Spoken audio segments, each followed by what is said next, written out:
อ่า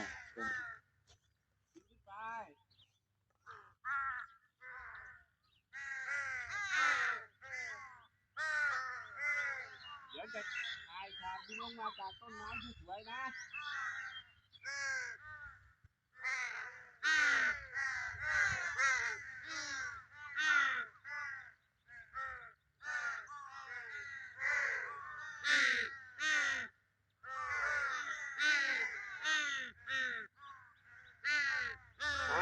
พวกที่อยู่บนต้นไม้บินลงมาบินลงมาบินลงมาบินลงมา